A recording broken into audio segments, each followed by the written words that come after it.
I know the case you're talking about. There are no babies documented in San Diego. That's not a San Diego case.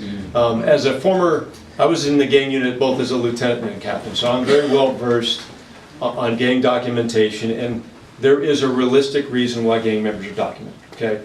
And that is, again, to keep the community safe. With that said, over 60% of the current gang members, and the last number I heard was about 3,500 gang members documented in the city, although Cal Gangs, which is the database, the state database for gangs, is not operational right now. It's been taken down as a big part of the audit, okay?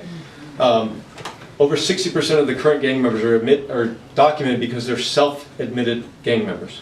Let me explain one thing. You can come to a San Diego police officer and say you are a Lincoln Park gang member, you're a West Coast Crip gang member, or a Shelltown gang member. That in itself will not get you documented. Okay? The state requires 2 criteria to be documented. San Diego Police Department requires 3. Okay? One of the things that I did when I was a captain over gangs was I removed the piece, because I just didn't think it was right, of wearing gang colors in a gang area. For instance, you could be a Lincoln High School football player wearing green, but you're not a gang member. I don't think it's right that you get documented as a gang member. So especially we use that to keep somebody in the system, because every time you get documented, it restarts that 5-year basically toll to stay in the database. There's also now a way where you can appeal that, and we've had some of those hearings, and that's very important. If you're documented, we send it out both for juveniles and adults before you're there, before you're entered in the database.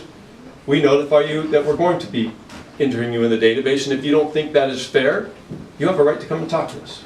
And I encourage folks to come and talk to us, and if we're wrong, then you won't be documented. But again, I mean, it's really about keeping the community safe. You look at gang violence from years and years ago, and I'll tell you one of the things that I did when I was a gang lieutenant back in, I want to say it was 2012. Year before, we had 16 gang-related homicides. That's 16, and they were all men, I believe, young men that died that did not need to die. That's very important to me. One lost life is too many. And so I was an original member of CAST.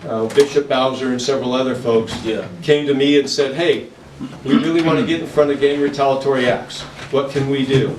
We started talking this through, and I got to give credit to Bishop Bowser because this was really his idea was, hey, if we have a gang shooting, gang stabbing, let's call out the community action support team. Let's try to get in front of those retaliatory acts.